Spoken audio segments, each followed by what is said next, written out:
আলাইকুম রহমতুল্লাহি ওয়া বারাকাতুহু। এবং আমি কেন সমস্ত পৃথিবীর জুমা মসজিদের যারা ন্যায়ের পথে চলে, হালাল খেতে পছন্দ করে, হারাম থেকে দূরে থাকে, এবং কেউ যদি অন্যায় করে তাকে বোঝায় সুন্দরভাবে, বাসায় গিয়ে বোঝায় যে দেখো তোমার এই কাজটা অন্যায় হইতেছে, কারণ ওই লোকটার একটা মানিজ্যত আছে, মান সম্মান আছে এবং এবং মান সম্মান হলো টাকা পয়সা হাতের ময়লা, কিন্তু একবার মান সম্মান গেলে মান সম্মান কিনতে পাওয়া যায় না। এবং যদি পৃথিবীর সমস্ত জুমা মসজিদের ইমাম ঠিক থাকে তখন জুমা মসজিদের ইমাম কেমন ড্রাইভার যদি ঠিক থাকে তাহলে কি হয়, যেমন একটা জাহাজের মধ্যে 5,000 যাত্রী থাকে, 5,000 যাত্রী যদি থাকে, ড্রাইভার যদি ওইখানে একটা জাহাজের মধ্যে 5,000 যাত্রী থাকলে ওইখানে 4 জন করে যদি ডিউটি করে, দুই শিফট 8 জন ডিউটি করে, 8 জন ডিউটি করলে 8টা ড্রাইভার ডিউটি করলে মানে ওইগুলা যদি মানে যাত্রীরা নিরাপদে গন্তব্যস্থলে পৌঁছাইতে পারে। এর জন্য জুমা মসজিদের ইমামদের আমি হায়াত চাই, কারণ আমার বাবাও একজন জুমা মসজিদের ইমাম ছিল। আমার বাবার নাম ছিল আব্দুল লতিফ উরফ লক্ষ্মী মিয়া উরফ আরফাত আলী। ডাক নাম মানে সবাই লক্ষ্মী করে ডাকতো, মানে ঘরের লক্ষ্মী। মানে আমরা তো বাংলাদেশি স্ত্রীদের বলি ঘরের লক্ষ্মী, মানে যারা স্ত্রী রূপে আসে, মেয়ে যদি ভদ্র হয় তাকে বলি আমরা ঘরের লক্ষ্মী। তো আমার জন্মদাতা পিতার নাম লক্ষ্মী, ঠিক আছে।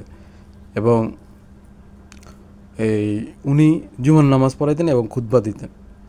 এবং আমার বাবার ওই সময় কোরআন শরীফ পড়া আমি জানি, উনি এই ফজরের টাইমে কোরআন শরীফ পড়তেন এবং এই এশারের টাইমে কোরআন শরীফ 1 ঘন্টা কোরআন শরীফ পড়ে মসজিদ থেকে বাহির হয়ে আসতেন। এবং কাজা নামাজগুলা যদি এই ক্ষেতের মধ্যে আজান হইতো, আসর আজান, যদি কোনো কাজে যাইতো, কৃষিকাজে, যেমন ধরেন নৌকা বাওয়ার কাজে গেলে ওইখানে মানে নৌকার মধ্যেই কাজার নামাজগুলা পড়তো এবং উক্তিও নামাজগুলা সাথে সাথে পড়তো, ঠিক আছে। এবং আবার এই মসজিদে আইসা কাজার নামাজগুলা উঠাইতো, কাজা নামাজগুলা তুলতো, মানে ওটা ওই কাজা নামাজগুলা পইরা মানে করতো। আগে যে অতীতে যে নামাজগুলা পড়ে নাই, এই ছোটোবেলা যারা অল্প বয়স যে সময় ছিল, ধরেন 15 বছর, 16 বছর, 20 বছর ছিল, ওই সময় কাজা নামাজ পড়ে নাই, 25 বছর ছিল পড়ে নাই নামাজ, ওই কাজা নামাজগুলা পড়তো। এবং আমার বাবা যখন ইমাম সাহেব না থাকতো তখন জুমার নামাজটা পড়াইতো এবং অন্য লোকও পড়াইতো, তারা আয়ত্ত কইরা পড়তো, আয়ত্তর ভাষায় পড়াইতো, ঠিক আছে। আয়ত্তর ভাষা মানে একজনের আয়ত্ত কইরা আচ্ছা আমি হেরে দিই নামাজ পড়তে, কিন্তু ওই লোকটা কি পবিত্র কিনা, পাক পবিত্র কিনা, যিনি নামাজটা পড়াইতেছি আমি যেই ইমামের পিছনে নামাজ পড়তেছি, ওই লোকটা কি পাক পবিত্র কিনা এবং সূরা কেরাত কি সহি শুদ্ধভাবে জানে কিনা, এই হলো মূল কথা। এবং আরও কথা আছে, অনেক কথা যা আমি বলে যাইতেছি, কারণ আমি মানুষ মাত্রই ভুল হয়। এবং এই কথাগুলো আমি অত্যন্ত সুন্দরভাবে গুছায় বলার চিন্তাভাবনা ছিল, এখন আমি কথাগুলো বলতে পারতেছি না, ঠিক আছে। আল্লাহ পাক যারা জুমা মসজিদের ইমামতি করেন তারা অবশ্যই পাক পবিত্র থাকবেন, পবিত্র অবস্থায় ইমামতি করবেন, কারণ একজন জুমা মসজিদের ইমাম যদি মানে ওই যে বললাম ড্রাইভার যদি ঠিক থাকে, তাহলে ধরেন একটা জাহাজে, ছোটো জাহাজ হইলো, একটা জাহাজে 1,000 যাত্রী আসে, 1,000 যাত্রী যদি এই ড্রাইভার যদি ঠিক থাকে, গন্তব্যস্থলে, ঠিক আছে, নিরাপদে যাত্রীরা